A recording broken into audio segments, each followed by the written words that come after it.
রাশিয়ার প্রথম পর্বের S-400 ক্ষেপণাস্ত্র ব্যবস্থা পেয়েছে তুরস্ক। মার্কিন চাপ উপেক্ষা করে রাশিয়া থেকে S-400 আকাশ প্রতিরক্ষা ব্যবস্থা গ্রহণ করেছে তুরস্ক। তুরস্ক ভিত্তিক গণমাধ্যম ইয়ানি সাফাক দেশটির নিরাপত্তা বাহিনীর বরাত দিয়ে বুধবার এই তথ্য জানায়। এতে বলা হয়, ক্ষেপণাস্ত্রটির প্রথম ধাপের কিছু গুরুত্বপূর্ণ অংশ রাশিয়া থেকে আনা হয়েছে। কয়েকদিন আগেই রাশিয়া এসব যন্ত্রাংশ সরবরাহ করেছে। ওই সূত্রের বরাত দিয়ে আরও জানানো হয়, মার্কিন যুক্তরাষ্ট্র তাদের অত্যাধুনিক যুদ্ধবিমান F-35 হস্তান্তরের পুরোপুরি অসম্মতি জ্ঞাপন করার পরই তুরস্ক রাশিয়া থেকে S-400 ক্ষেপণাস্ত্র প্রতিরক্ষা ব্যবস্থা যন্ত্রাংশ গ্রহণ করেছে। এর আগে ওয়াশিংটনের পক্ষ থেকে তুরস্ককে সতর্ক করা হয়েছিল যে রাশিয়া থেকে আকাশ প্রতিরক্ষা ব্যবস্থা S-400 ক্রয় না করতে। তুরস্ক নিজের সিদ্ধান্তে অটল থাকায় মার্কিন তৈরি F-35 তুরস্ককে হস্তান্তর করা হয়নি। ওই সূত্র জানায়, S-400 আকাশ প্রতিরক্ষা ব্যবস্থার গুলি ছোড়ার ব্যবস্থা ও রাডারের যন্ত্রাংশ তুরস্কে এসে পৌঁছেছে। মঙ্গলবার মার্কিন যুক্তরাষ্ট্র তাদের তৈরি অত্যাধুনিক F-35 যুদ্ধবিমান হস্তান্তর প্রক্রিয়া বাতিল করে। কারণ হিসেবে তারা বলছে, তুরস্ক রাশিয়া থেকে S-400 আকাশ প্রতিরক্ষা ব্যবস্থা ক্রয় করছে। প্রসঙ্গত, তুরস্ক 1999 সালে 100টি F-35 জঙ্গি বিমান কেনার জন্য আমেরিকার সঙ্গে চুক্তি করেছিল। এর মধ্যে গত বছরের 22 জুলাই প্রথম চালান হিসেবে একটি বিমান হস্তান্তর করে আমেরিকা। নেটোভুক্ত দেশ তুরস্ক আমেরিকার নেতৃত্বাধীন কয়েকটি দেশের F-35 যুদ্ধবিমান তৈরি ও কেনার প্রকল্পে যুক্ত রয়েছে। অন্যান্য দেশগুলো হচ্ছে America, England, Italy, Netherland, Canada, Australia, Norway এবং ডেনমার্ক। তুরস্ক রাশিয়ার S-400 আকাশ ক্ষেপণাস্ত্র ব্যবস্থা ক্রয়ে অটল থাকলে যুক্তরাষ্ট্র সিনেটে তুরস্কের বিরুদ্ধে অত্যাধুনিক F-35 যুদ্ধবিমান না দিতে বিল পাশ করে। এদিকে 2017 সালের ডিসেম্বরে S-400 পাওয়ার জন্য রাশিয়ার সঙ্গে $2.5 বিলিয়ন চুক্তি করে তুরস্ক। গোলান মালভূমি ইস্যুতে ট্রাম্পের লক্ষ্য পূরণ হবে না। কাতারের সংসদ স্পিকার আহমেদ বিন আবদুল্লাহ বিন জায়েদ আলে মাহমুদ বলেছেন, মার্কিন প্রেসিডেন্ট ডোনাল্ড ট্রাম্প গোলান মালভূমিকে ইসরায়েলের অংশ হিসেবে ঘোষণা দিয়ে আন্তর্জাতিক আইন লঙ্ঘন করেছেন। তিনি বলেন, ট্রাম্পের এই ঘোষণা জাতিসংঘ নিরাপত্তা পরিষদের ইস্তেহার সহ বিভিন্ন প্রস্তাবের পরিপন্থী।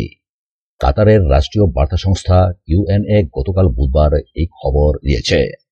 কাতারের সংসদ স্পিকার আরও বলেছেন, আমেরিকা ইসরায়েলের স্বার্থে এই পদক্ষেপ নিয়েছে, তবে তা সফল হবে না। গোলান মালভূমি যে সিরিয়ার ভূখণ্ড তা অস্বীকার করা যাবে না।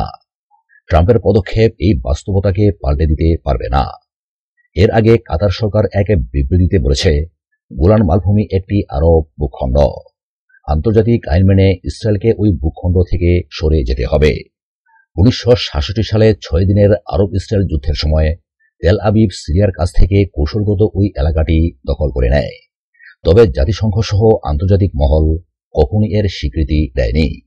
দশকের পর দশক ধরে মার্কিন যুক্তরাষ্ট্র সহ বিশ্বের দেশগুলো ইসরায়েলের এই দখলদারিত্বের নিন্দা জানিয়ে আসছিল। কিন্তু ট্রাম্প এবার গোটা বিশ্বকে বৃদ্ধাঙ্গুলি দেখিয়ে দখলীকৃত ওই ভূখণ্ডের ওপর ইহুদিবাদী ইসরায়েলের দখলদারিত্বকে স্বীকৃতি দিয়েছেন। তিনি এক নির্দেশে বলেছেন, গোলান মালভূমি হচ্ছে ইসরায়েলের অংশ। ক্ষেপণাস্ত্র হামলা ছোট্ট নমুনা, ইসরায়েলের জন্য কঠিন পরিণতি অপেক্ষা করছে। হানিয়া। ফিলিস্তিনের ইসলামী প্রতিরোধ আন্দোলন হামাসের রাজনৈতিক দপ্তরের প্রধান ইসমাইল হানিয়া বলেছেন, গাজা থেকে ইসরায়েলে ক্ষেপণাস্ত্র ছোড়ার ঘটনা প্রতিরোধ সংগ্রামীদের পক্ষ থেকে পাল্টা জবাবের একটি ছোট্ট নমুনা মাত্র। গত সপ্তাহে গাজা থেকে নিক্ষিপ্ত একটি ক্ষেপণাস্ত্র ইহুদিবাদী ইসরায়েলের তেল আবিবে আঘাত হানে। এতে 7 ইহুদিবাদী ইসরায়েলি আহত হয়।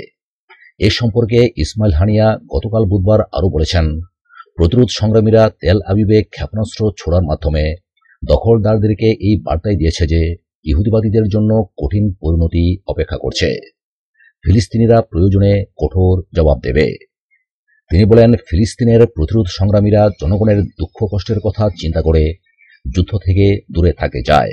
তবে ইহুদিবাদী ইসরায়েল যতক্ষণ যুদ্ধবিরতির শর্তগুলো মেনে চলবে, ততক্ষণই কেবলই প্রতিরোধ সংগ্রামীরা যুদ্ধ থেকে দূরে থাকবে। গত সোমবার রাতে মিশরীয় প্রতিনিধি দল গাজায় যুদ্ধবিরতি বাস্তবায়ন সংক্রান্ত একটি চিঠি হামাসের কাছে হস্তান্তর করেছে। একই সঙ্গে ফিলিস্তিনি বন্দীদের বিষয়ে হামাস যেসব দাবি জানিয়েছে, ইহুদিবাদী ইসরায়েলের কাছে সেগুলো তুলে ধরা হয়েছে বলে তারা জানিয়েছে। হামাস বলেছে ইসরায়েলি কারাগারগুলোতে স্থাপিত বিশেষ যন্ত্রগুলো তুলে নিতে হবে, বন্দীদের ওপর আরোপিত বিভিন্ন সীমাবদ্ধতা প্রত্যাহার করতে হবে এবং পরিবারের সদস্যদের সঙ্গে বন্দীদের সাক্ষাতের সুযোগ দিতে হবে।